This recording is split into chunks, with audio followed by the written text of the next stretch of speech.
Good evening and welcome to Basic Program. We're going to start with the mandala offering. This ground anointed with perfume, strewn with flowers, adorned with Mount Meru, 4 continents, the sun and the moon. I imagine this as a Buddha field and offer it. May all living beings enjoy this pure land. Idam Guru Ratna Mandala Kam Niratayame. I go for refuge until I am enlightened to the Buddha, the Dharma, and the Supreme Assembly. By the merits I create through listening to the Dharma, may I become a Buddha in order to benefit all sentient beings. I go for refuge until I am enlightened to the Buddha, the Dharma, and the Supreme Assembly. By the merits I create through listening to the Dharma, may I become a Buddha in order to benefit all sentient beings. I go for refuge until I am enlightened to the Buddha, the Dharma, and the Supreme Assembly. By the merits I create through listening to the Dharma, may I become a Buddha in order to benefit all sentient beings. May all sentient beings have happiness and the causes of happiness. May all sentient beings be free from suffering and the causes of suffering. May all sentient beings be inseparable from the happiness that is free from suffering. May all sentient beings abide in equanimity, free from attachment for friends and hatred for enemies. Tayata Om Muni Muni Maha Munie Soha. Tayata Om Muni Muni Maha Munie Soha. Tayata Om Muni Muni Maha Munie Soha.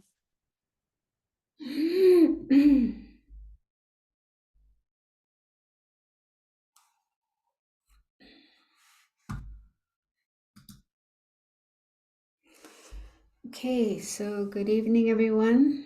Can you hear me okay? Sounds good. Okay, I'm just in a different situation tonight, so I want to make sure it's all working. Okay, so as usual, let's do some meditation.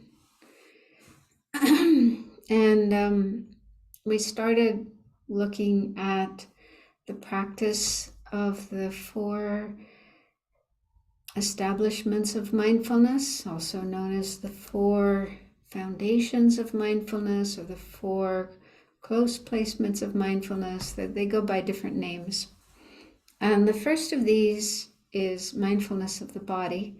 And there's different ways that you can practice that. And the usual way to start is with the breathing. That's how the Buddha taught it in the sutra, the Satipatthana Sutra, where he explained these 4 establishments of mindfulness. And so I started talking about this last week, and we did some meditation. So let's do some more meditation now to get more experience in that practice before we continue looking at other aspects of this practice. So sit in a position that is comfortable, but also conducive for meditation. What that means is keep your back straight if you can. If your body allows that, sit with your back straight. Let your shoulders relax. And in fact, let all the parts of your body relax so that you're not tense and tight.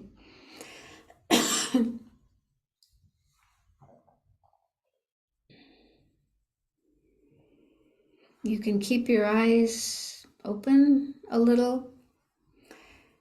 So there's some light coming in that helps to stay awake. If you close your eyes, especially at the end of a busy day, there's the danger that you might start sleeping. And we don't want that to happen during meditation. We want to stay awake and alert. So have your eyes open a little bit, looking down onto whatever's in front of you, a table, your lap, the floor.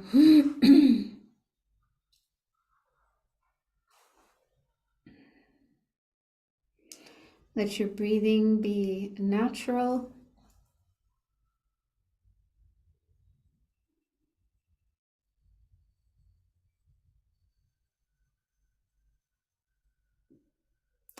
And in case you don't already have the bodhicitta motivation in your mind, let's take a few moments to generate that, because what we're learning about in this course is the bodhisattva's path.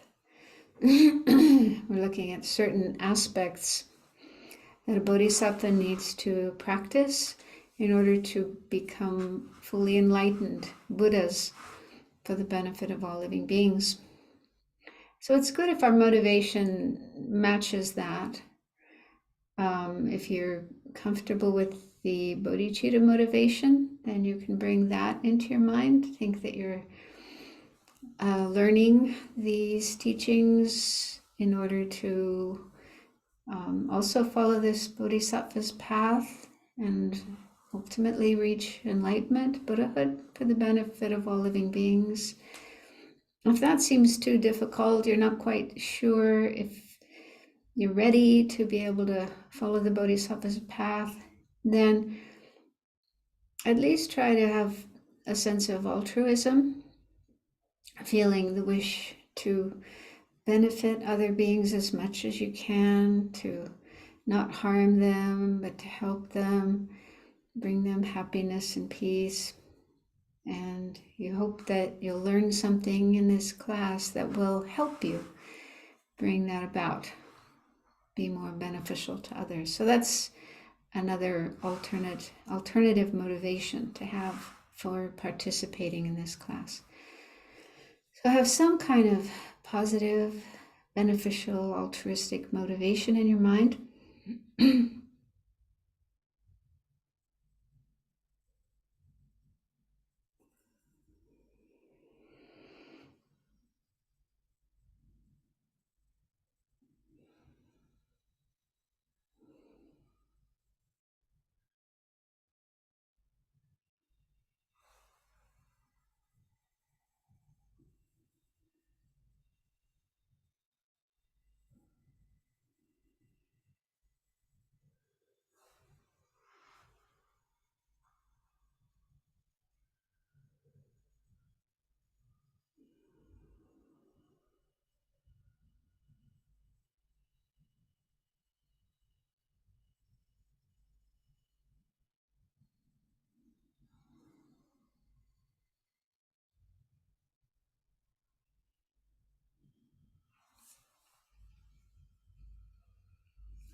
Okay, so the mindfulness with regard to breathing had 4 parts to it, 4 steps to it.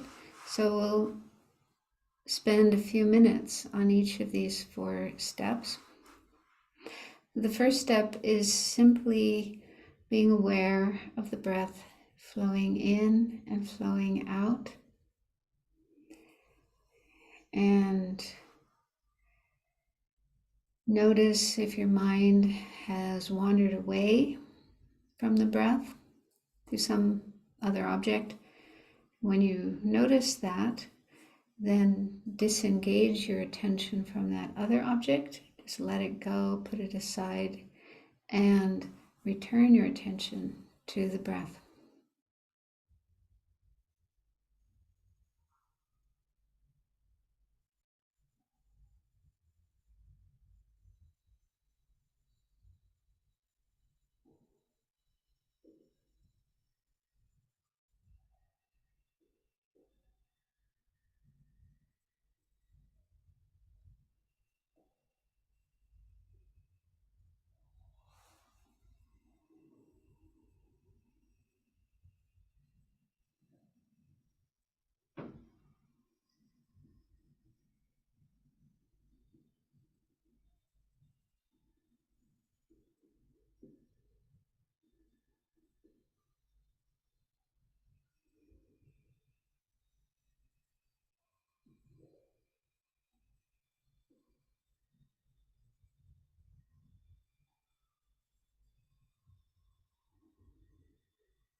the second step is you continue being aware of the breath coming in and going out, but now you notice if any of the breaths are long or short. So you don't have to get into a lot of analysis about that, but just see if you can notice in a subtle way if a breath is long or short. And then you can just think, I'm breathing in a long breath, or I'm breathing out a long breath. I'm breathing in a short breath. I'm breathing out a short breath.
And the third step is, while continuing to be aware of the breath coming in and going out, you gently let your awareness expand so that you are aware not only of the breath, but also the whole body. So one way you could do that is just, the breath is kind of in the center of the body, the center of your awareness. And then you also have this awareness of the outer edges that the breath is taking place within this body.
the fourth step is calming. This means you allow everything to become calm. Your breathing becomes calm. Your body becomes calm. Your mind becomes calm. So basically, you just continue being aware of the breath, coming in, going out, being aware of your body, just letting everything calm down.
So there we went through those 4 steps pretty quickly, from one to the next. If you went to a meditation center or monastery where this type of practice is being taught, then I haven't had this experience, but my guess is that the teacher would teach you 1 step at a time and give you time to get familiar with 1 step before then teaching the next step. And I would think that once you are familiar with all the 4 steps, you can incorporate them all in 1 session of practice, because they're not particularly difficult or challenging. Yeah. So that's something you can experiment with on your own. And there may be times when you're meditating and you find it difficult to calm down. There may be a lot of restless energy in your body or lots of busy thoughts in your mind. But I think that if you just keep focusing on the breathing and bringing your mind, your awareness back to your breathing whenever it wanders away, and try to avoid getting frustrated and giving up, but just keeping the practice going, then I think you should notice that the restless energy does calm down and your thoughts calm down. Doesn't mean they totally stop, but they slow down. And yeah, so I think this practice itself, just sitting still as much as you can, letting the breath flow in and out in a natural rhythm, and then with your mind, your attention, paying attention to the breath coming in and going out. I think that practice itself has a calming effect on the body and the mind. So even though you may not become totally 100% calm, you'll probably get more calm than you were at the beginning of your session. Calmer. So try not to have high expectations that, all your thoughts are going to stop and your body's going to become completely calm and blissful. So if you have that expectation, then you might be disappointed. So it's actually better not to have any expectations, just do the practice and be open to whatever happens.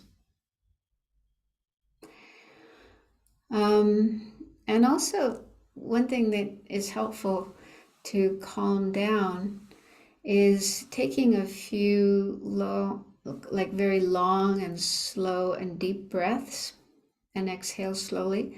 So if you're really, really restless at the beginning of a meditation session, that's something that is good to do. Just take breathe in slowly and deeply as much as you can, and then pause just for a moment, and then exhale slowly. And you can also exhale through your mouth. Let the breath go out through your mouth. So that type of breathing actually has an effect on our nervous system. It activates the parasympathetic nervous system, which is the relaxed system, as opposed to the fight or flight system. So yeah, that's something you could try. That will help you get into a different mode before you go on to do other practices. Okay, so in this course, we are looking at the 4th chapter of Maitreya's text, Ornament for Clear Realizations, the Abhisamayalankara, one of the most important texts in the Mahayana Buddhist tradition, because it explains the bodhisattva's path, what a bodhisattva needs to do to go all the way to enlightenment. And there's lots of different subjects taught in the 4th chapter, but we are focusing on the 37 harmonies. That's what Lama Zopa Rinpoche wished students to learn. And the first 4 of the 37 harmonies are these 4 foundations of mindfulness, or 4 establishments of mindfulness. So we started looking at that last week, and the first of the 4 is mindfulness of the body. And mindfulness of the body had 6 different practices. The first of those was the breathing. So I explained that last week, and now we've had a little bit of practice trying it out.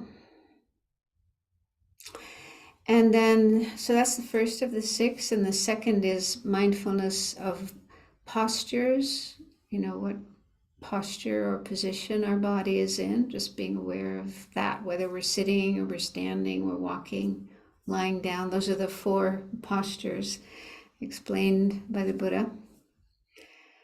And then the third is bodily activities. So when you're doing more complex activities, eating, for example, or bathing, or working, gardening, building a table, or whatever, typing on the computer. So again, just having awareness of what your body is doing. And then the 4th is the parts of the body. 5th are elements, how the body is made up of the 4 elements. And then the 6th practice is corpses, which is recommended not for beginners, but for more advanced meditators, more mature and experienced meditators, because that can be difficult, challenging. It can bring up some uncomfortable thoughts and feelings. So I don't know if we'll try that one, but yeah. So if you could put the slides up, what I'm going to share this week.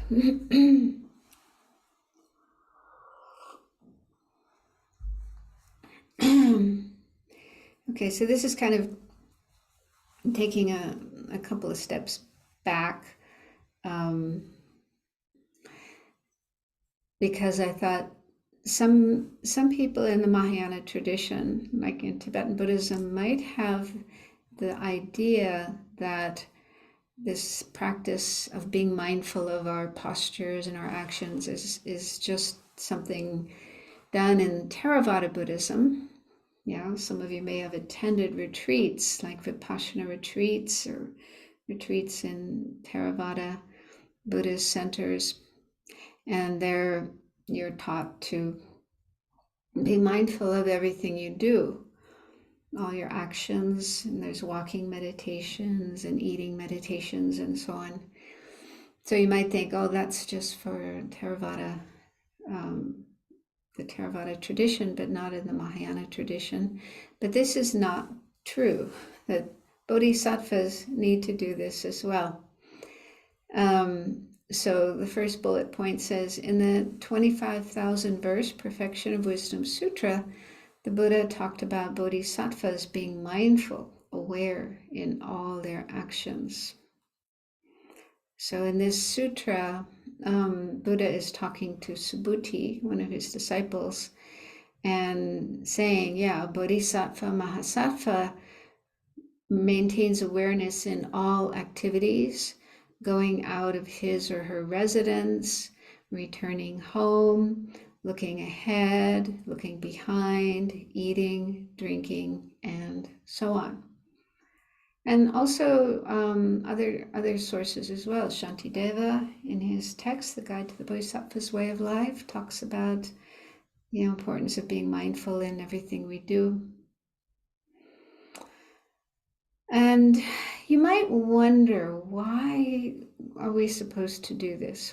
You know, what's the point? What's the benefit of being mindful in everything we do? I mean, not even talking about Dharma practice, but just consider just ordinary life, ordinary activities. It sometimes happens that people act without mindfulness, and sometimes that can lead to accidents. Yeah, people aren't mindful while they're driving or working with machinery, tools, or walking even. Yeah. So a lot of accidents happen because people are not really paying attention to what they are doing. And that can be harmful for themselves. They may hurt themselves. They may hurt others.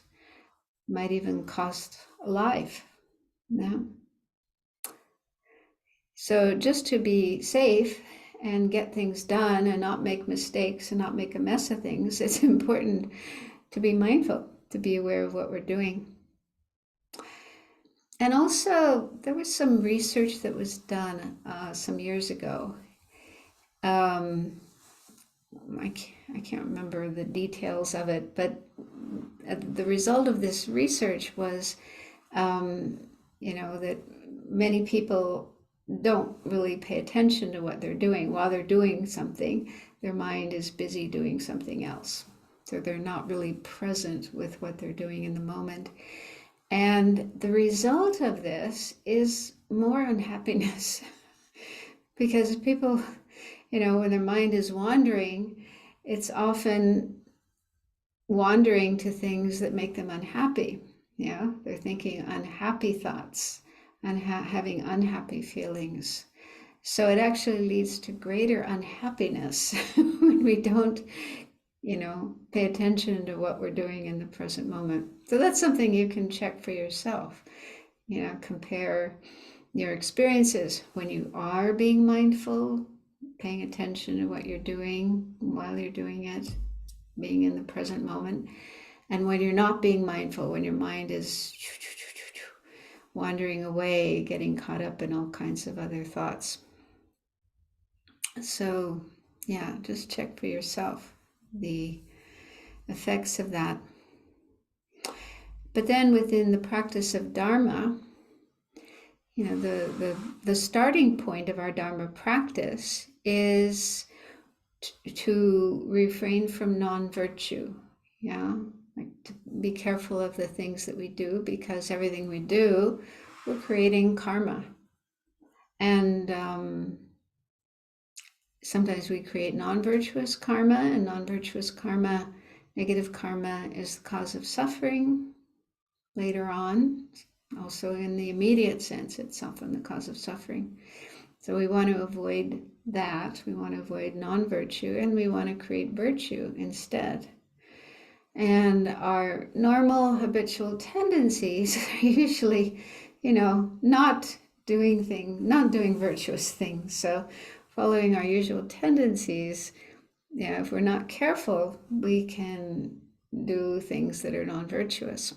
And so it's important to pay attention to what we are doing so that we can train ourselves to not create non-virtuous karma that would just bring more suffering in the future, and instead do what is virtuous. But that's, another important reason from the Dharma point of view for paying attention to what our body is doing, and also our speech. Because sometimes, if we're not careful about what's coming out of our mouth, then we can sometimes speak words that are hurtful to others. Also, again, non-virtuous, telling lies, saying things that aren't true, or speaking harsh, hurtful, insulting words, causing problems, causing division, disharmony, and so on. So if we're not careful about our speech, then again, we might create non-virtue. So in terms of karma, the kind of karma we create, again, it's important to be aware of our body, what our body is doing. The most important thing, of course, is our mind, being aware of our mind, because everything starts from there. Our body doesn't just act on its own, our mouth doesn't just speak on its own. It all starts with our mind, our thoughts. But that's harder. It's harder to be aware of our mind and harder to kind of control our mind. So if we can start with our body and our speech, then gradually we can gain more control over our mind. And in that same sutra, when the Buddha is talking to Subhuti about bodhisattvas being mindful, he goes on to say, "O Subhuti, thus does the bodhisattva mahasattva, one who practices the perfection of wisdom, dwell, watching the body in relation to the inner body. Moreover, he does not form deliberative thoughts associated with the body on account of his not apprehending an inherently existing body. He is ardent, introspectively aware, mindful, having removed longing and displeasure for the world." So what the Buddha is saying there is, not only does the bodhisattva have mindfulness about whatever they're doing, the posture of their body, the actions of their body, and so on, but the bodhisattva also maintains this awareness of emptiness, that the body is empty of inherent existence. So, bodhisattva is somebody who's been practicing a long time and has really developed their mind, and so they have a good understanding of emptiness, and they have that ability to, see their body as empty, and the actions that their body is doing are also empty, and the I, the self, is empty. So that's part of a bodhisattva's practice. We may not be able to practice at that point ourselves, but we can at least start with what we can do, like just trying to have mindfulness of what our body is doing. And then a Sangha who wrote commentaries to the sutras, in one of his texts, I forget which one, but anyway, one of his texts, he said, so he was explaining what the Buddha said about being mindful of all their actions. So Sangha said, this means there's three parts to it. One is fully knowing what one is doing, and 2, doing only what one is supposed to do, and 3, doing it in the right way. So mindfulness of actions doesn't simply mean you're aware of what your body is doing. Okay, like your body is walking and you have this awareness, my body is walking. So that's part of it. That's like the first point that Sangha is talking about. But there's more to it than that. Number 2 is doing only what one is supposed to do. Okay, so for example, if you're a monastic or even a lay practitioner, and you've taken the precept to not drink alcohol, okay, and so you have to maintain that awareness. I don't drink alcohol, and it's also best not to go to places where people are drinking alcohol. Okay, so you have to have that awareness in your mind. And then while your body is walking, you don't allow yourself to go into bars or liquor stores and buy alcohol. Okay, so yeah, that's not what you're supposed to do. So that's number 2, doing only what one is supposed to do. Okay, so you walk to places where it's okay to go, and not going to places where you shouldn't go. And then 3rd is doing it in the right way. So yeah, there are certain guidelines about, especially for monastics, we need to try to behave in a dignified way because we're wearing these robes.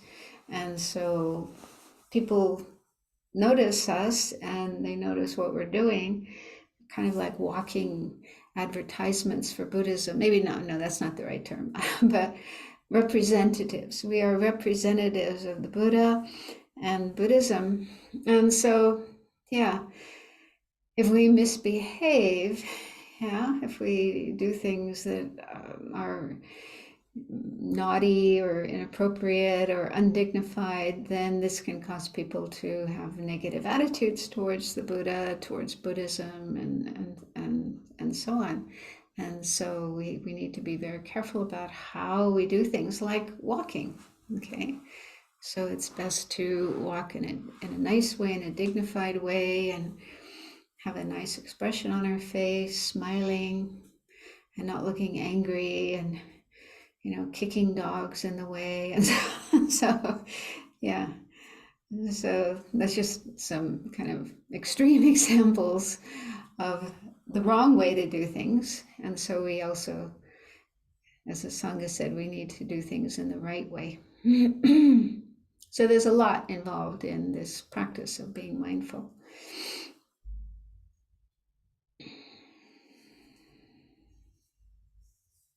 And so as we looked at last time, mindfulness, there's 2 mental factors. Mindfulness is basically remembering, keeping in mind, not forgetting what we are doing or what we should be doing, and so on.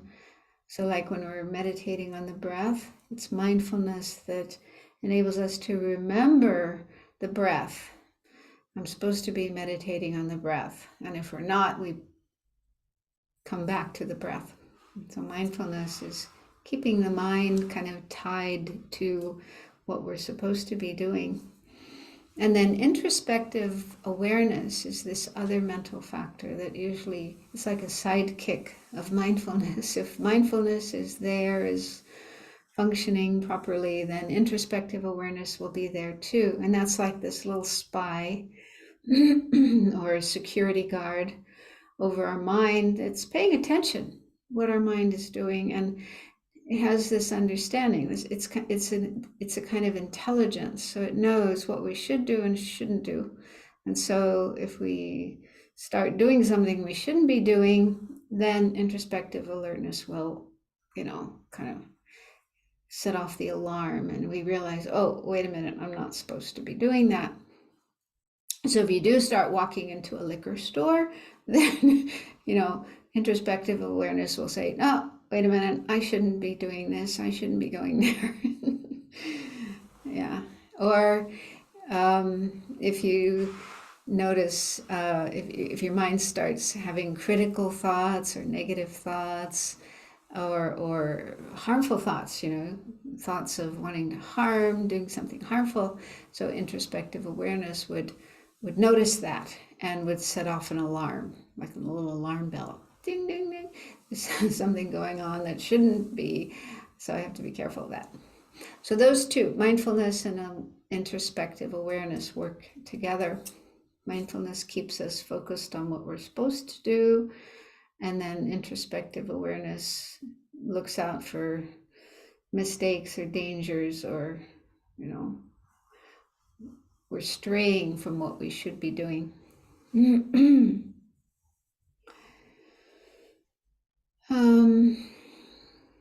So, yeah, for some people, this might sound not so pleasant. You might think, why do I have to do this? I should be able, free, do what I feel like doing. I don't want to be controlling myself.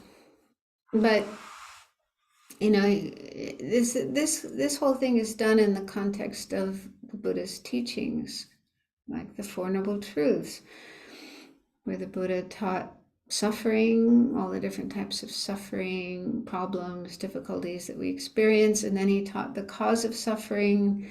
The main cause of suffering are afflictions, delusions in our mind, such as anger and attachment or greed, jealousy, pride, ignorance. So we have all these states of mind that we don't have control over. Rather, we are under their control. They come up in our mind without choice and control, and then they kind of push us to do things, or even to just get caught up in negative ways of thinking. So this is our situation, and this is why we have suffering. And so if you look at what the Buddha said and you check it against your experience and you think, yeah, it's true. What the Buddha says is true. And I want to get out of this situation. I want to stop having these afflictions controlling me. And so then that's why we do this practice.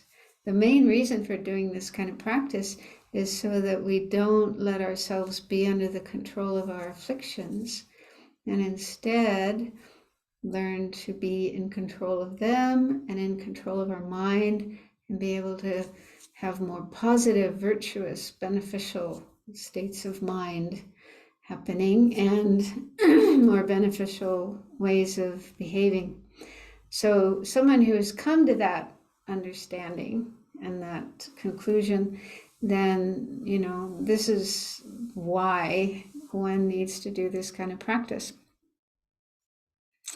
And maybe an analogy to this would be, if you have a child, a small child, and that child, can be a little bit wild sometimes and misbehave, and maybe they sometimes get into things they're not supposed to, like even toxic substances, cleaning fluids and alcohol and so on, and or maybe they steal things, so they break things, damage things, and so on. So if the child tends to behave that way quite often, then you'll probably want to pay close attention to that child and what that child is doing, and not just leave them all by themselves in the kitchen or, in the laundry room, because, they might do things that would harm themselves and harm others.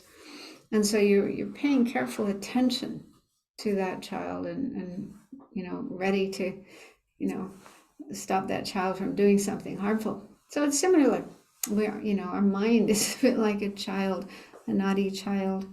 And so that's why it's important that we, look after our mind, keep track of what our mind is doing, so that it doesn't get into these naughty things.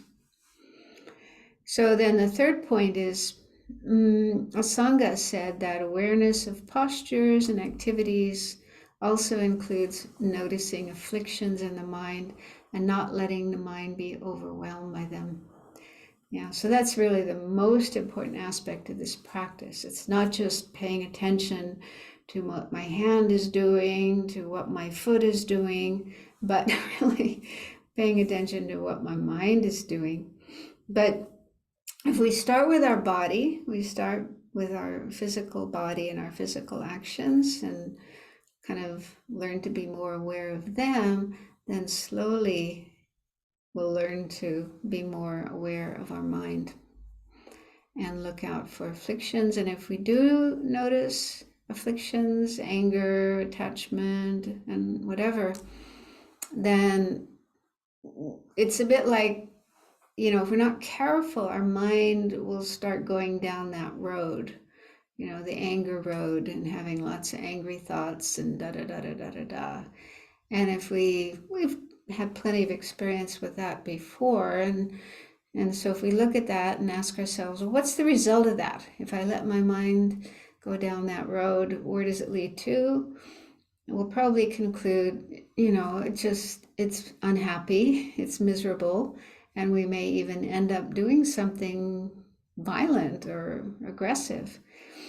Yeah, we've probably done that before, and then we can ask ourselves, well, do I want to keep doing that or do something else?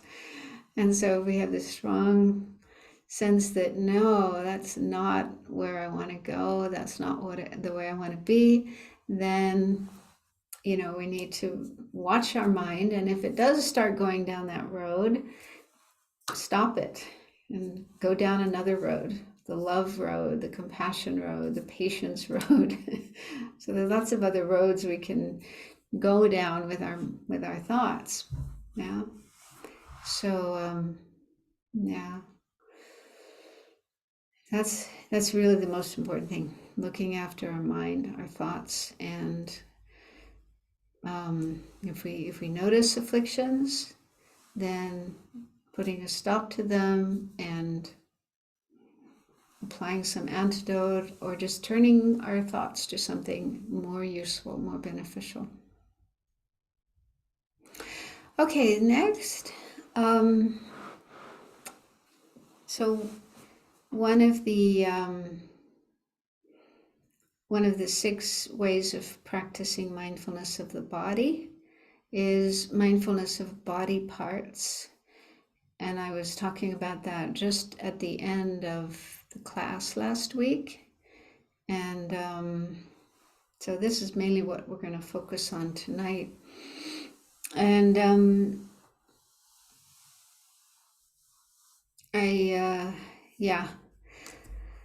it's kind of a controversial topic. Some people may experience a lot of resistance to it. I certainly did when I first, heard about it or encountered it. I thought, oh, I don't want to do that. But that itself is interesting, just to look at that. If you do have that kind of attitude, like aversion or resistance, to ask yourself, well, why do I feel this way? And so encountering this kind of practice gives us an opportunity to look at the attitudes that we do have about our body, because some of the attitudes we have about our body may be afflicted, may be unhealthy, may be problematic. And so it's helpful to recognize those attitudes, and so that we can work on them and change them. And so the real purpose of this practice is to help us have a more correct and helpful, realistic view of our body, which will save us from a lot of suffering, a lot of unhappiness and other problems, not to mention, saving us from samsara, because having unrealistic attitudes towards the body, especially attachment, if we have strong attachment and grasping at the body, then that attitude is a factor that keeps us in samsara, experiencing suffering again and again. So yeah, it gives us a chance to recognize, unhealthy or erroneous or even harmful attitudes that we may have towards our body.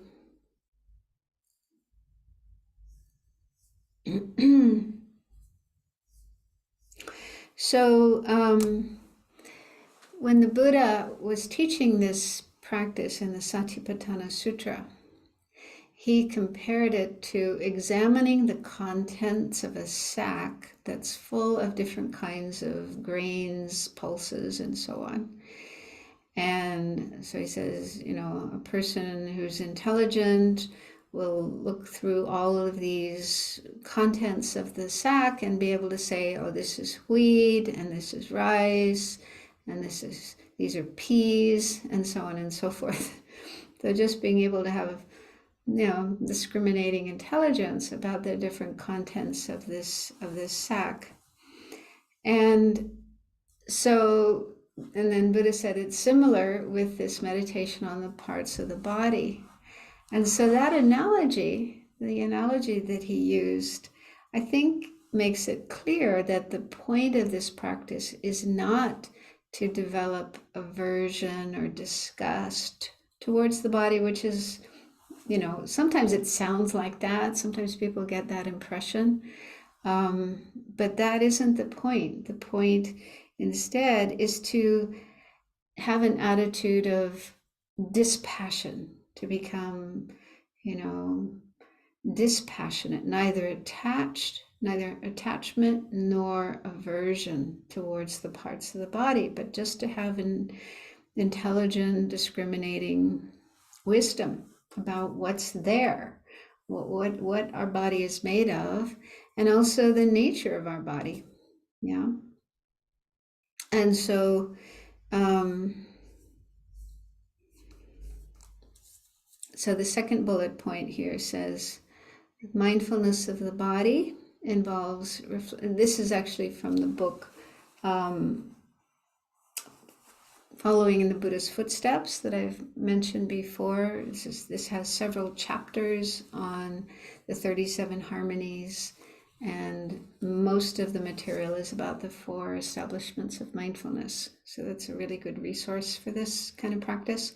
So in that book, and this is mainly from the Mahayana tradition. According to the Mahayana tradition, this second bullet point says, mindfulness of the body involves reflecting on the causes. So there's 3 things: causes, nature, and result. So the causes of the body, okay, where does our body come from? So we know very well from science, from medicine, how a fetus, an embryo and a fetus develops in the womb, and that's the source of our body. So that's really interesting to contemplate. Where does this body come from? We see our own body, we see the bodies of others, and we may feel like, oh, we've always been like that, just like that. We don't remember developing in the womb, our body developing in the womb, and also we can't even see it. It's unless you have an ultrasound, special types of equipment, to actually look at what's happening inside the body, but mostly it's invisible. But so just to contemplate that whole process of, the zygote, the fertilized egg inside of our mother's body, and how that it's attached to the uterus, that starts to grow, the cells multiply and gradually, taking shape, having a head and arms and legs and so on. So that's quite interesting to think of that whole process of how a body comes into existence. It gives you a very different sense of what a body is. Then the nature of the body. Okay, the second one, nature of the body. So the body is composed of all these different parts: bones, blood, organs, cells, and so on. So we'll look at, the 32 parts mentioned by the Buddha in a little while. But that's its nature. And also the fact that all of these parts are impermanent. Nothing in the body is permanent, fixed, unchanging, always the same. Every single part of the body, the organs, down to the cells and atoms and molecules, all of these are impermanent, meaning they're changing every nanosecond.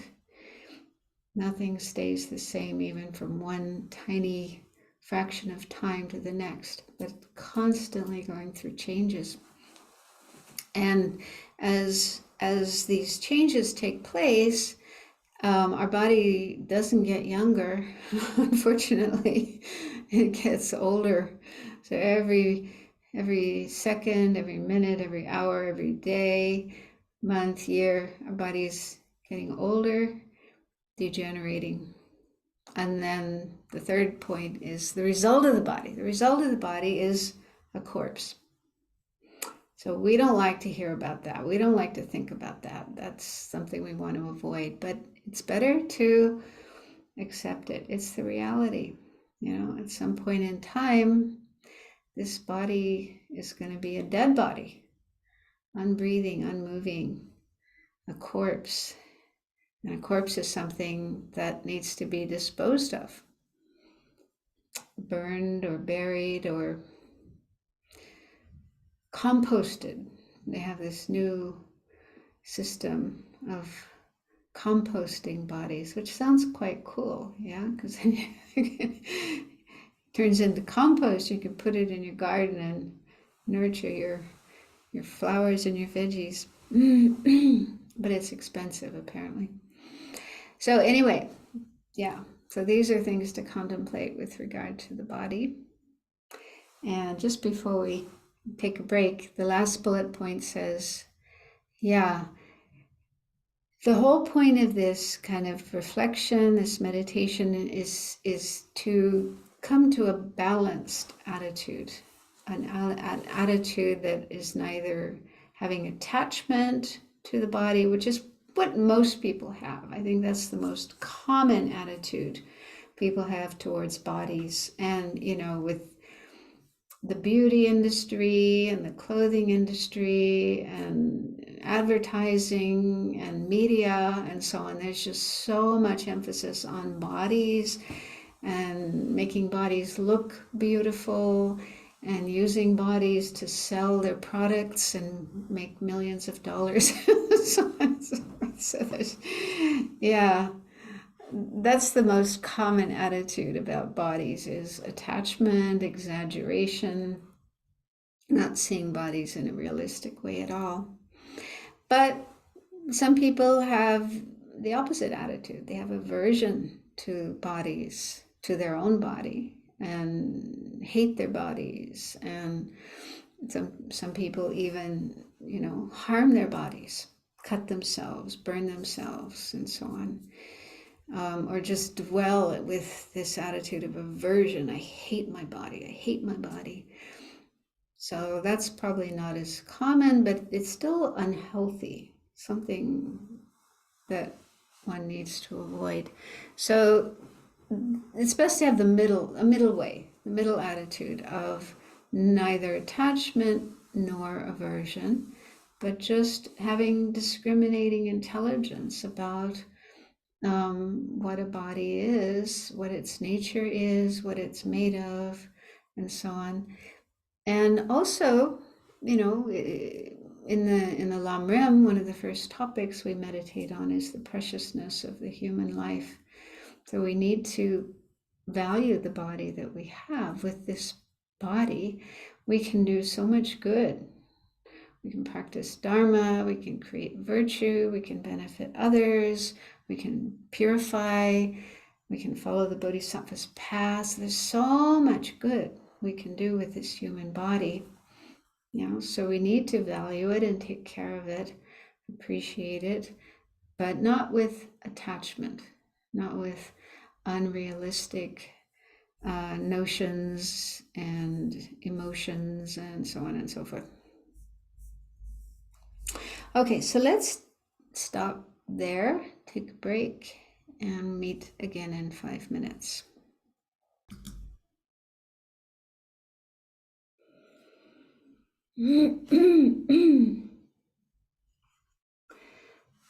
Does anyone have a question so far? Anything I've spoken about you want to ask about?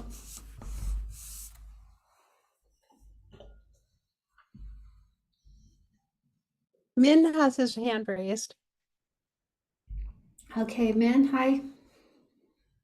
Hi, I have a question. So I actually remember, is it in the sutra or the Pali Sutra that wasn't there a group of monks who sort of committed suicide after they meditating on this meditations? Yes. They're like, I want to get rid of this body, no more body. Yeah, there was some incident. Some monks were meditating on, the parts of the body, and they got so disgusted and had this like aversion, and they thought, oh, I can't remember this story, how it actually goes, what was going on in their mind, but they ended up committing suicide. And then the Buddha, when he heard about that, he was very unhappy. He said, no, that's not the appropriate response. That isn't the way to get out of suffering. So that's why, like here, the last bullet point says it's important to have a balanced attitude, not attachment to the body, but also not aversion. We're not trying to cultivate aversion to the body and, wanting to kill our body, destroy our body, harm our body. That's wrong. So they made a big mistake in their conclusion to this practice. So that's why we have to be careful to avoid that. I guess I have a quick question about the nature of the human body though. So I'm not like exactly sure. Maybe they elaborate this a little bit in Tantra, but like why human body is so special. Like I remember there was a story about like certain Naga that wanted to become a monk, but the Buddha said that they cannot become a monk because the snake body doesn't support that sort of that that operation to become enlightened. Only like a human body can do it. I had some difficulty understanding all the words you said, so I don't know. I'm just asking if there is like any sutra or any tantra talking about why the human body is so important. Is there like a special importance about human body? Why the human body is important? Is that what you're asking? Yeah. Yes. Yeah. Yeah. Oh yeah. That's in the Lamrim, the teachings on the preciousness of the human life. So it goes through these 18 different kind of characteristics, 8 freedoms. So having a human life means we are free from 8 unfree states, like being born as an animal. If we're born in one of the other lower realms, we wouldn't have the intelligence to be able to understand the Dharma and practice the Dharma.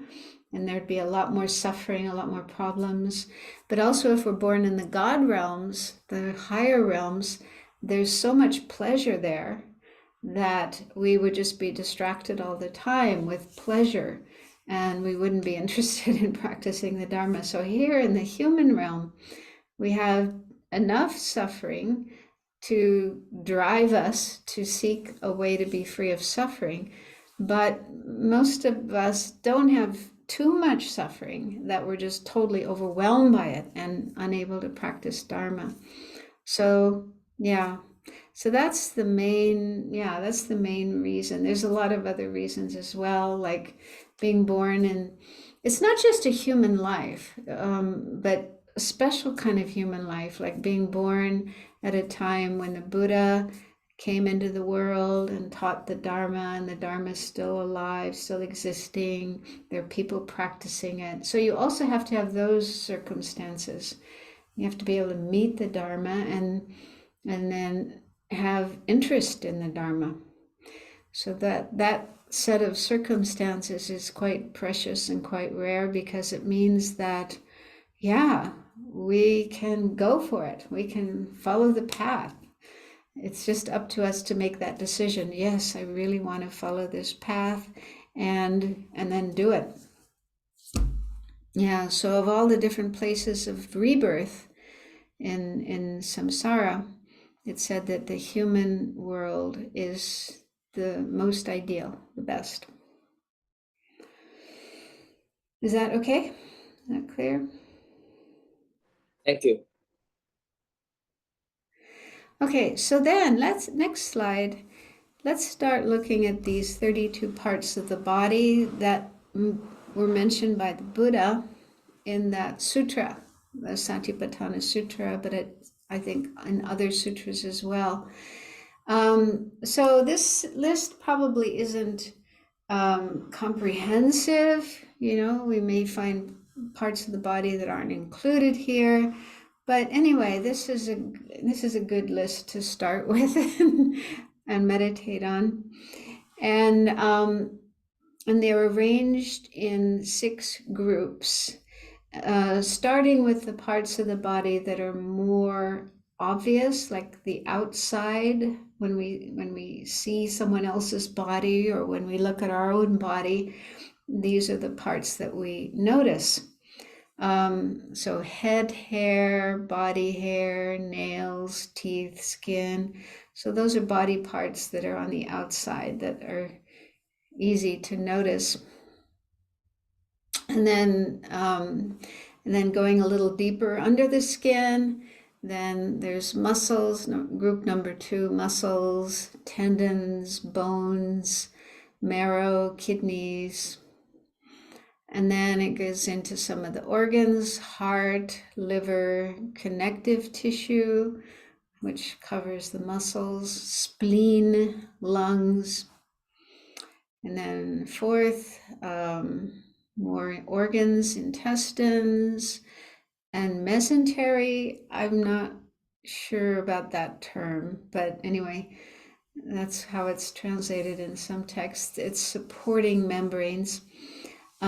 Gorge, I don't know, in some translations what they put for this one is just the stomach, which makes sense. That's a very important part of our body. We don't want to leave that one out. And it makes sense to contemplate the stomach itself and not just the contents of it. And then feces, which is a product of the body, but it sits in the body for a while before it goes out. And then brain. And so those 4 groups are more solid parts of the body, and the last 2 groups are more the liquidy parts of the body: bile, phlegm, pus, blood, sweat, fat, and then tears, grease, spit, snot, oil of the joints, and urine. So I think in all Buddhist traditions, you'll find these 32 parts mentioned, and with the advice to meditate on them. But it seems that, in the Tibetan tradition, the Mahayana tradition, I haven't come across a really explicit way of how to meditate on them. And in the Theravada tradition, there is, quite a good, clear way of explaining how to meditate on them. So what you do is you take one group at a time. You start with the first group, and you meditate on each part in that group, starting with, the first one, head hair. And you meditate on, well, first you have to learn, make yourself familiar with that particular part of the body and what it looks like, the color, the shape, the texture of that particular part of the body. And then where it is located in the body, its location. and also its function. What role does it play in the body? So you need to learn those, familiarize with those, meditate on those. And so you start with, one part at a time and spend time on that, and then do the next one and so on. So eventually you get very, very familiar with each of these 32 parts, and you get to the point where you can go through all of them, like in one meditation session, you could go through all of the 32 parts. You know them by heart, and you can go through them all. And with each one, you would have a kind of clear picture in your mind, a clear understanding in your mind of that part of the body. And so just, I mentioned last week, there's this website called 32 Parts. And the next slide just has an example from that. So somebody has sort of compiled, like there's a page for each of the 32 parts with information about them for meditation. So this one is about the skin, which is within that first group. And so I found that, it contains some very interesting information. For example, it says there's over 4 million pores in the skin. So the skin covers our entire body, and there's pores in our skin, and the number of pores is 4 million. And then in 1 square inch of skin, which is pretty small, there are 4 yards of nerve fibers, 1,300 nerve cells, 100 sweat glands, 3 million cells, and 3 yards of blood vessels. And then every square inch of the human body, I think that means every square inch of the skin of the human body has an average of 32 million bacteria on it. Gosh, that's a lot. And this next point I found really interesting. Humans shed about 600,000 particles of skin every hour. Most dust particles in your house are made from dead skin. So that was really interesting for me, because I noticed that, like, even in the winter, when it's cold outside and I keep the windows closed, there's always dust. Yeah, there's all this dust that collects on furniture and so on. So you're always having to dust. And I thought, where does this dust come from? So now I know a lot of it is dead skin. So our body is constantly shedding dead skin, bits of dead skin, and they collect, and then we have to clean them up with a dust mop, dust cloth. And so that's just some aspects about the skin. And then the function, it does play important functions in our body, in our life. It shields the body against infection, against dehydration, injuries, parasites, and temperature changes. So it keeps us warm, or warmer than if we didn't have skin. It provides sensory information about the environment, so it enables us to know if it's hot or cold, if something is sharp or soft. It manufactures vitamin D, excretes salts and small amounts of urea. It provides a barrier to fluid loss, and also a water-resistant barrier to keep essential nutrients inside of our body. So it does have, important functions. It's good to have skin. However, on the other hand, there are disadvantages. And I just like to read from a really nice book by Bhante Gunaratana. I really like his books. He explains things very clearly. In fact, he's written a number of books, and many of them have things, titles like Mindfulness in Plain English, which is explaining mindfulness in very simple language that anybody could understand.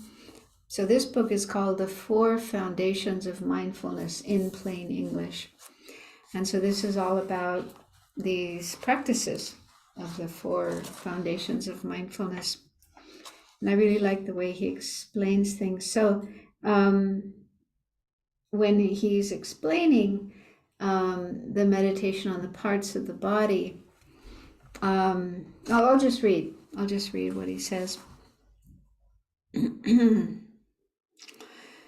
When we look at ourselves in the mirror, we normally feel proud of the parts of our body that appear handsome or beautiful, and displeased by those that seem old or unattractive. Judgments like these lead to attachments to the parts that we like, such as our shiny hair, and hatred of those we dislike, such as our crooked teeth. So we can have both attachment and aversion to our body, different parts of our body. And pride, he also mentions pride. Okay, so this chapter focuses on learning to look at the body differently. Through mindfulness, we train ourselves to see the body impartially as a collection of 32 parts, not just the external parts that we can see in the mirror, but also the internal parts, such as the bones, liver, and blood. As we discover, each of these parts is either solid, like the earth element, or liquid, like the water element. Like all other material objects, each of these parts is always changing. And he talks about how, in practical terms, doing the meditation on the body's parts opens the mind to accepting our body as it is right now, without our usual emotional reactions. It helps us overcome pride and self-hatred and regard our body with the balanced mind of equanimity. Okay, so we're just trying to have a balanced attitude. And then when he doesn't go through all the parts of the body, but he mentions a few. And with regard to skin, he talks about the benefits, that how it's useful to have skin. He mentions a few more that aren't mentioned here. Like skin-to-skin contact is important to newborn babies, that they can die if they are not touched. Okay, so being able to touch, have contact with other people, other human beings is very important, especially for babies. So it has a lot of useful aspects, useful functions. But then he says, but the skin is also a source of suffering. Rashes and other skin diseases make us very uncomfortable. So apparently there's lots of different diseases that can occur with the skin, and those can cause a great deal of suffering. In spite of skin care treatments and cosmetics, skin also wrinkles, sags, and darkens as we age. Every day our skin dries up and dies. Ordinary house dust is full of dead skin. Many people experience discrimination because of their skin color. So that's another thing. It mentions here the different colors of skin: black, brown, yellow, red, or white. And so depending on the color of skin that you have, people may judge you, discriminate against you, and just horrific things have happened in history and even still nowadays, just because of the color of somebody's skin. So he says, then considering these points, we conclude, like every other part of the body, skin is neither beautiful nor ugly. It is useful, but also a cause of suffering.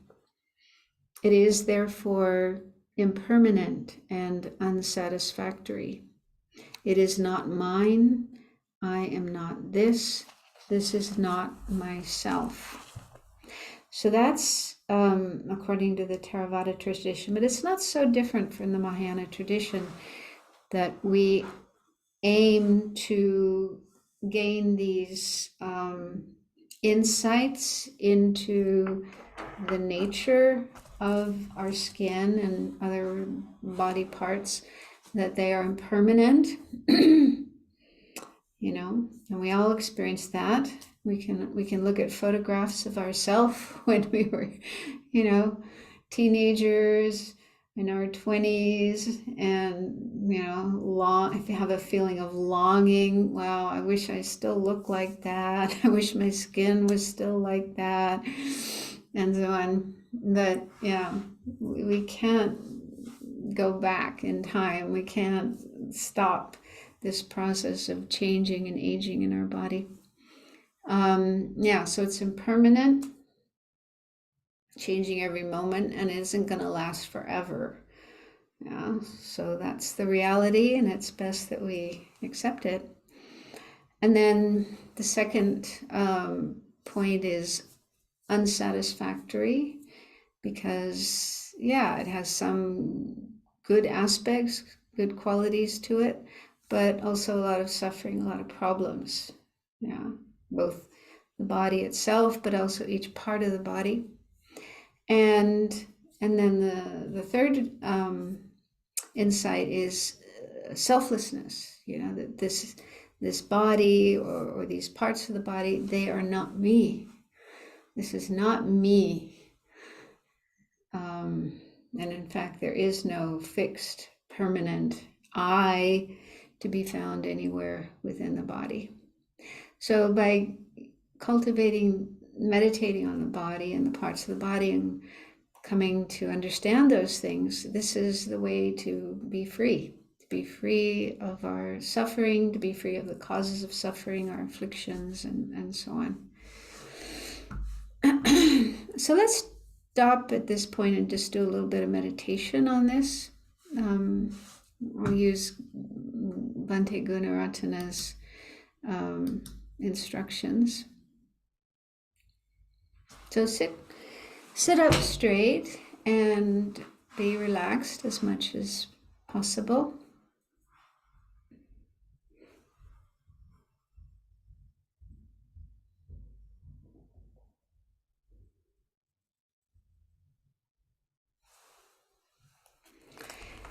He recommends starting with the feeling of loving kindness for all living beings.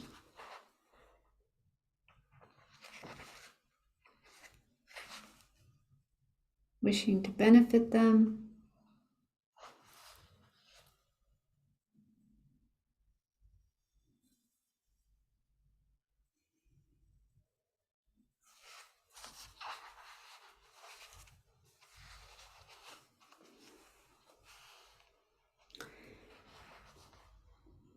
And then think about the reason, the purpose for doing this meditation on the parts of the body.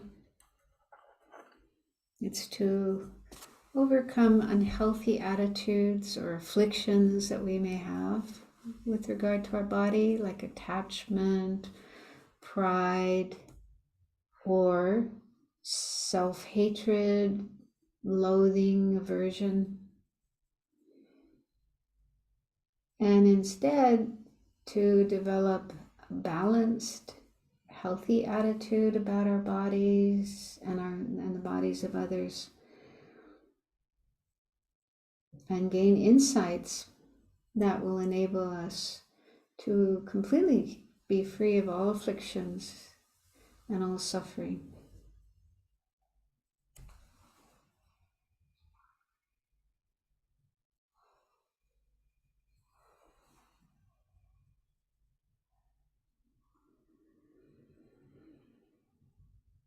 So now contemplate the skin of your body.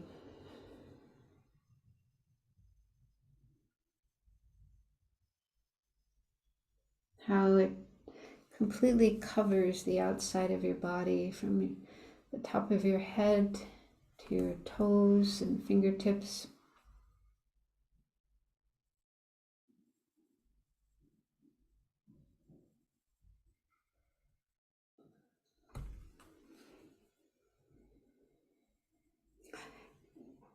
And it plays certain important roles or functions.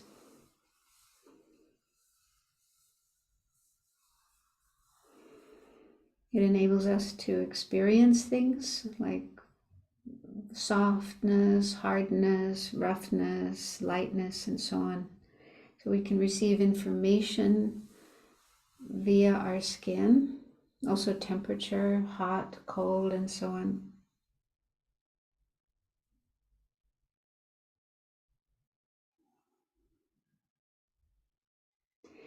The skin also regulates the temperature of our body. If we get too hot, the skin expands and the body cools itself through perspiration.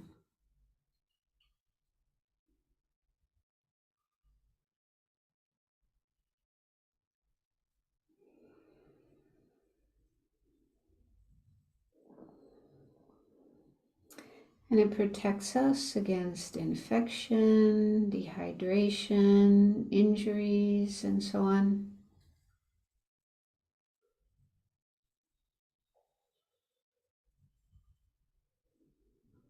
And also prevents the loss of essential nutrients in our body.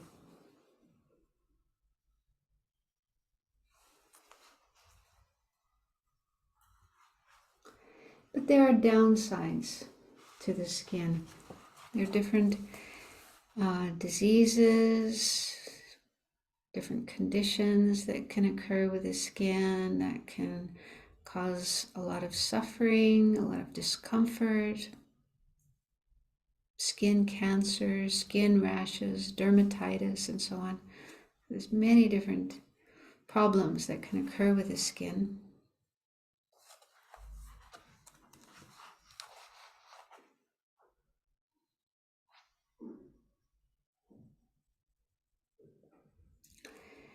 And however well we take care of our skin, trying to keep it healthy and using cosmetics to keep it looking young, but inevitably it ages and gets more wrinkled, age spots appear, gets drier as we age.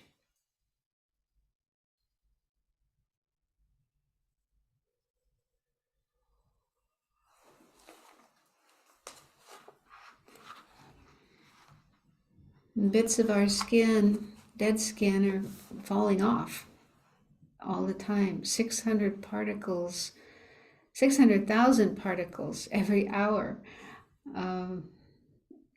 falling off of our body and causing dust to accumulate in our house.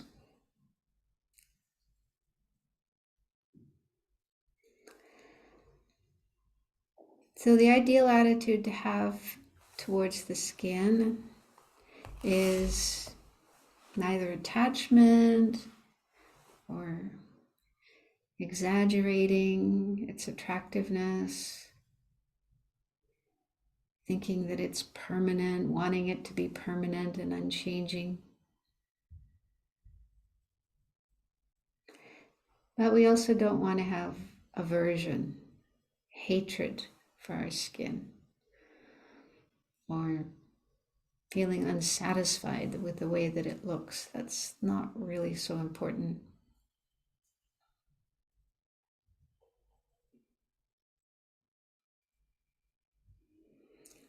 And contemplating impermanence is very helpful, just to accept that your skin, as well as everyone else's skin, is subject to change. It is changing moment by moment and will not last forever.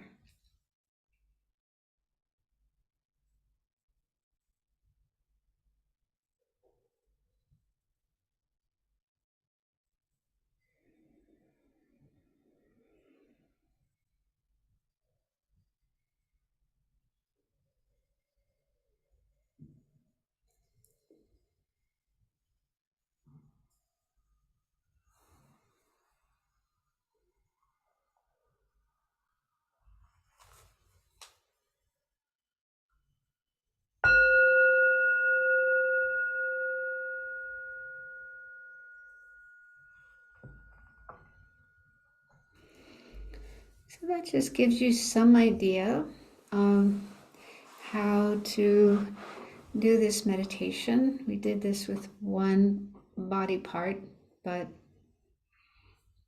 if you find this useful, then you might explore on your own. For example, this website, it has a page for all the 32 parts of the body, and you can also compile your own. One of the nuns here in the abbey did that. She made this nice folder. She collected a number of different photographs and put them together, and other information and so on for each of the 32 parts of the body. So she found it very useful. Many people found it very useful. Okay, so just one more thing. Next slide. This is another of the 6 types of practice related to the body, mindfulness of the body, and it's mindfulness of the elements. And in a way, this is also being mindful of the parts of the body, but in a different way. Instead of, skin and blood and bones and so on, this is looking at the 4 elements. And I don't think in the West, traditionally, we have this system of talking about 4 elements. I think it did exist in the past, like the ancient Greeks, some of those ancient cultures had this kind of system, but in contemporary, science and so on, they don't really talk about it. But it is in the East, in Asia, Chinese culture, Indian culture, and so on. They do talk about the 4 elements. So we do encounter it in the Buddha's teachings, and it's useful to have some notion about it.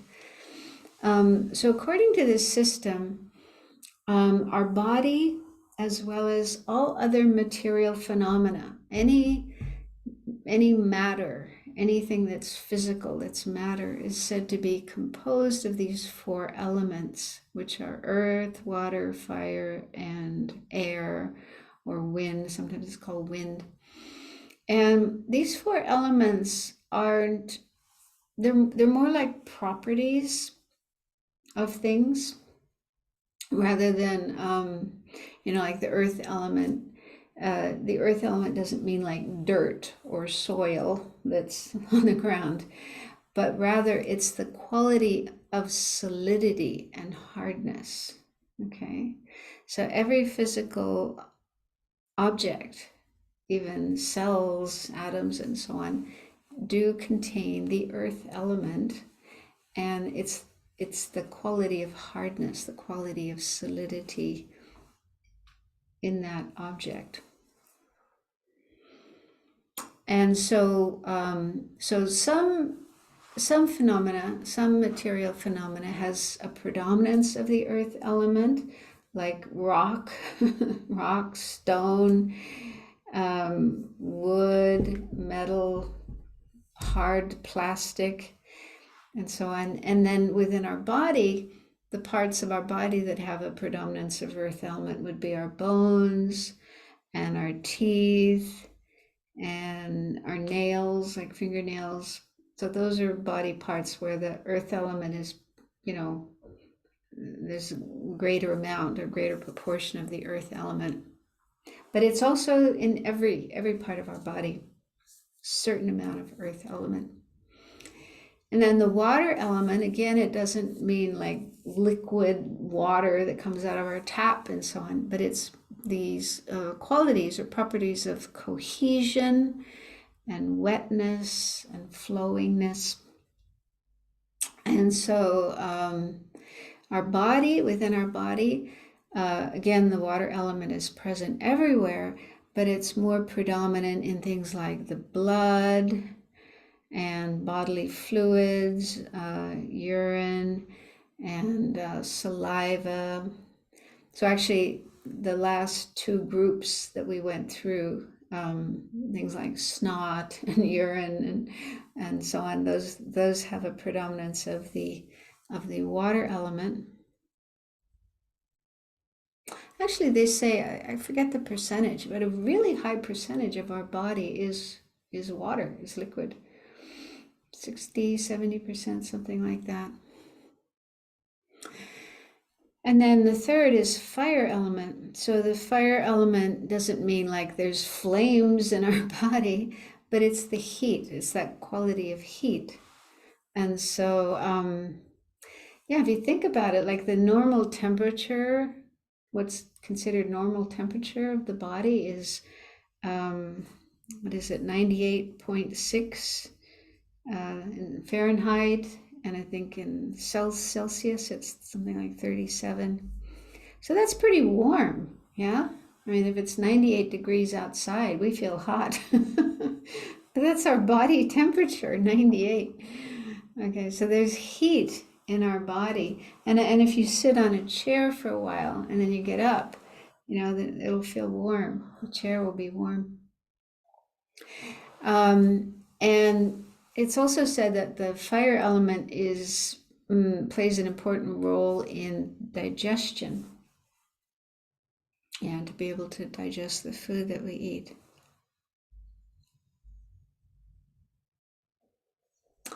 And then the last is the air element, and this is the property of expansion and movement.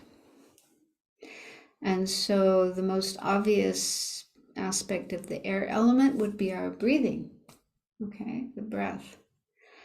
But it's also involved in movement within the body. So there's a lot of movement. For example, the circulation, the blood system, circulation of blood and cells.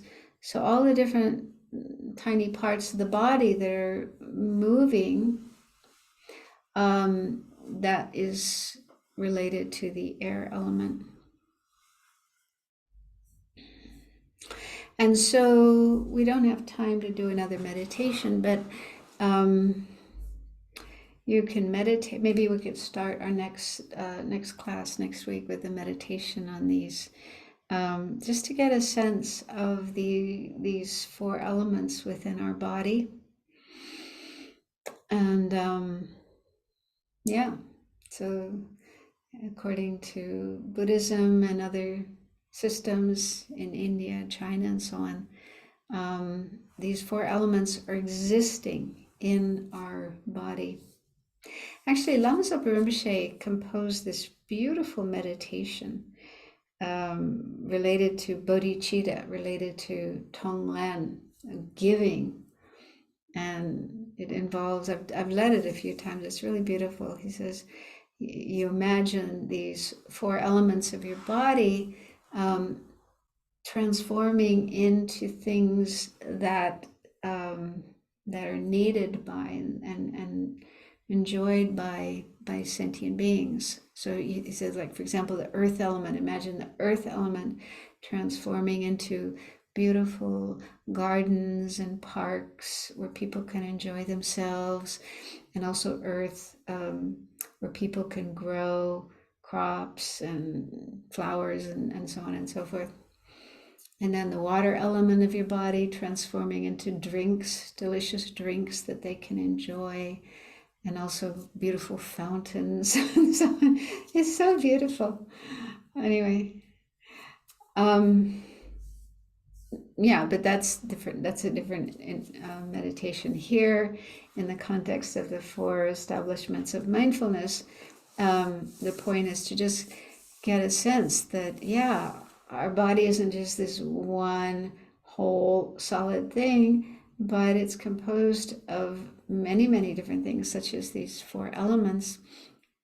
And then these four elements are constantly changing. They don't stay the same from one moment to the next. They're changing all the time.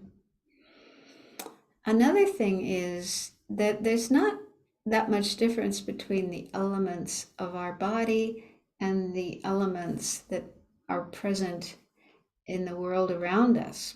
You know, we tend to have this sense of, you know, this is me, this is my body, as if there's this big barrier between me and the outside world. And that's actually an illusion, because there's exchange is happening all the time, like when we're breathing. Okay, we're constantly breathing. And so then the air element, you know, when we inhale, we're taking in the air element from the outside, and then we exhale the air element back into the outside world. And within our breath, there's probably lots of other things like moisture and maybe bacteria and so on. So there's this constant exchange in and out. And also, you know, as we just learned with our skin, you know, bits of dead skin, which is predominantly the earth element. So that's kind of falling off all the time and merging with the outside world. But we're also taking in earth element when we eat food. Okay, so we're taking in more elements from the outside and they're becoming part of their body. But then again, later they're going out again when we excrete urine and feces and blow our nose or cough and sneeze and so on. So there's, you know, elements are going in and out of our body all the time. And so then it becomes like a question, well, what is really me and mine? Yeah. Can we point to something and say, this is me, this is mine, and it stays that way for all of time and it's unchanging? So that's an interesting thing to contemplate. And then, you know, at some point, this body will die, and then the elements of our body will again sort of merge with the outside world. Either if our body decomposes, it'll merge with the earth. If our body is burned, then there will be ashes, which again will dissipate into the outside world. And so it calls into question our whole notion of I, me, and mine. And yeah, let's just close with this quotation from Nagarjuna, which you may have encountered. So Nagarjuna, most of his, I don't know if most is right, but a lot of his works, his writings are about emptiness. That's his kind of, seems to be his favorite topic, emptiness. And he's considered the founder of the Madhyamaka philosophy, which teaches the emptiness of inherent existence of all things. So this is one of his, one famous verse from his text, The Precious Garland, which can be, again, a topic of meditation, to get a sense of the selflessness, the absence of a self, a real, fixed, permanent, inherently existing I. So we can use this with ourselves, but we could also use this with somebody else. He says, a person is not earth, not water, not fire, not wind. So those are the four elements that we were just talking about, but he also adds two other elements, space and consciousness. So sometimes in the Buddhist text, they talk about 6 elements. The 6 elements include space. For example, you know, we have space in certain parts of our body, space in our stomach, and also between molecules, between tiny particles, molecules and atoms. They say there's a lot of space. There's actually a lot of space in our body. And then consciousness. Well, consciousness isn't really an element because it's not a physical thing. It's a non-physical thing. But in this context of 6 elements, it is considered. So anyway, basically what he's saying is, you know, there are these 6 elements that make us up. And if we look at them and examine them and ask, you know, is any of those a person, like an I or another person? Can we find a person in any of these individually? And then he says, not all of them together. So even collectively, this whole collection of these 6 elements, can we find a person within them? So, and then the last line says, what person is there other than these? So if we try to find a person outside of these elements, this combination of 6 elements that makes us up, can we find a person, you know, there on the floor in the corner? So if we take away all these 6 elements that make us up, can you find a person somewhere else? So again, this is something to meditate on. Another topic to meditate, to look for a person, a real sense of self or I within any of these. So there's lots of things that can be meditated on with regard to the body. Okay, so I hope you don't feel overwhelmed by all of this information. We have a few minutes left if anyone has a question you'd like to ask.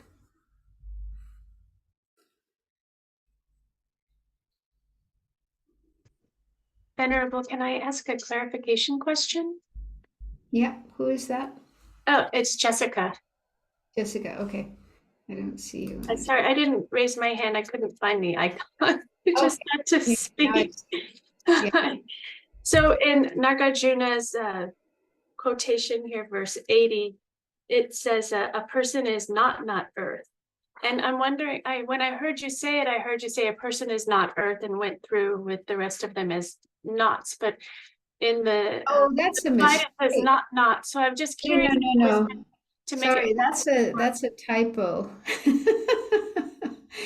I didn't even notice that. Thank you for pointing that out. I will repair that. I will fix that and send a new version to Effie, and Effie will share it with everybody else. That's a mistake. So that's helpful, because I know that sometimes it's trying to Earth.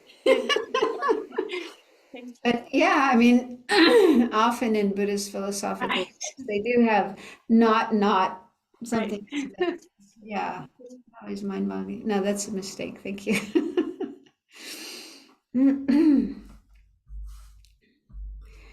Okay.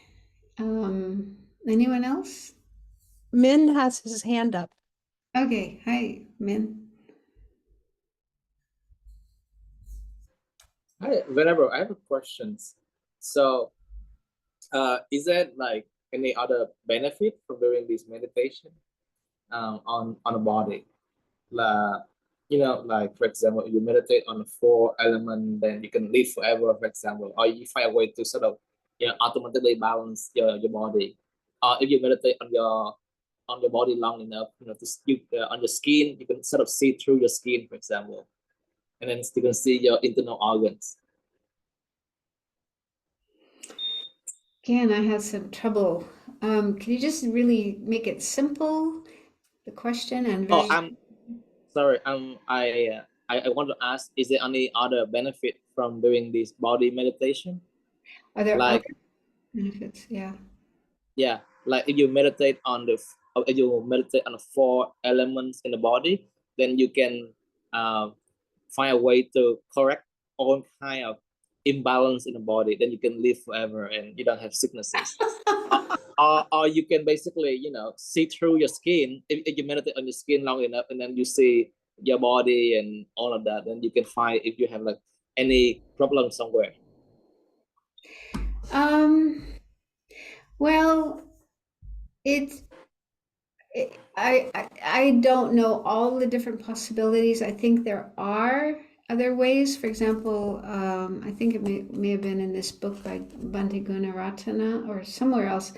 It said that you can also use a body part as the object for cultivating calm abiding and the concentrations, the jhanas.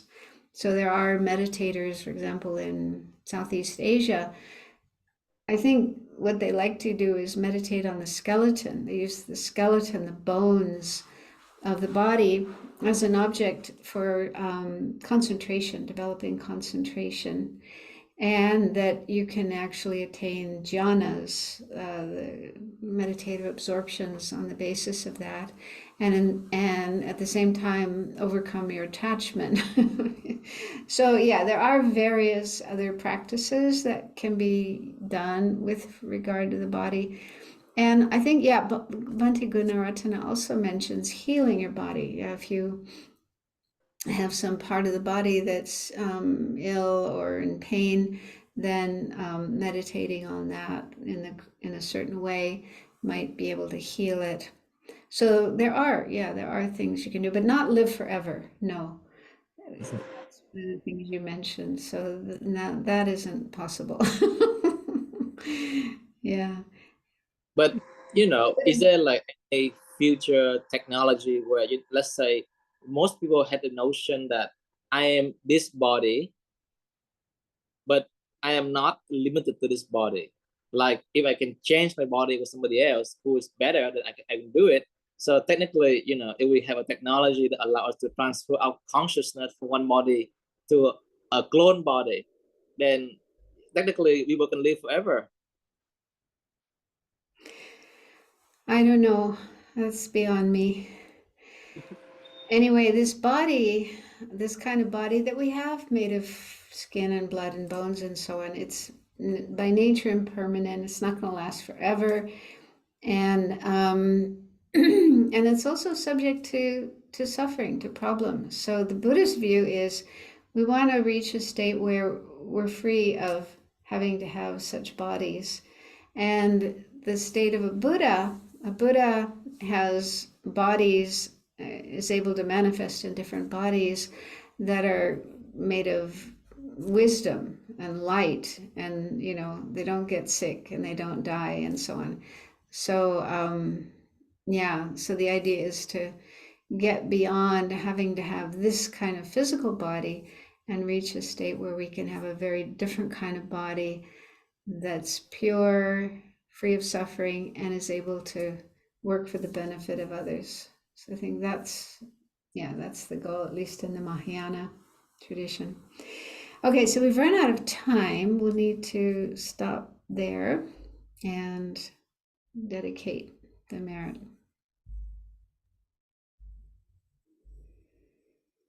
May the world be happy, the years good, and grains increase, the Dharma flourish, every happiness and bliss arise, and every wish in the mind be fulfilled. Due to the merits of these virtuous actions, may I quickly attain the state of a Guru Buddha and lead all living beings without exception into that enlightened state. May the supreme jewel bodhicitta that has not arisen arise and grow, and may that which has arisen not diminish but increase more and more. Long life prayer of His Holiness the Dalai Lama, the wish-granting, wish-fulfilling jewel, source of every single benefit and happiness in this world. To the incomparably kind Tenzin Gyatso I beseech, may all your holy wishes be spontaneously fulfilled. And this is His Holiness the Dalai Lama's prayer for the swift return of Lama Zopa Rinpoche, peerless teacher and assembly of the children of the victorious ones, Shravakas, Pratyekaya Buddhas, virtuous Losang, father and sons, together with the lineage masters, all the objects of refuge and of the infinite lands, please bestow the virtue and goodness of accomplishing this prayer here and now, holding and spreading the Munis' precious and complete teachings through explanation and practice. You wore the armor of patience that is never discouraged. Incomparable, venerable Guru, to you I make request. While striving single-pointedly for the sake of the virtuous one's teachings, the sole gateway through which all benefit and happiness emerge, and for mother living beings, you suddenly departed to peace. What a great loss. Nevertheless, through the undeceiving truth of the blessings of the ocean of the three jewels, may the great waves of bodhicitta of the children of the victorious ones, may the smile of a reincarnation swiftly beam in glory for fortunate disciples. Thank you so much, everyone, especially Venerable Sangye Khadro. Thank you. Thank you, everyone. Thank you, Effie, for hosting, and everyone else who joined. Take care. See you next week. Thank you, Bye. Venerable. Thank you, Venerable.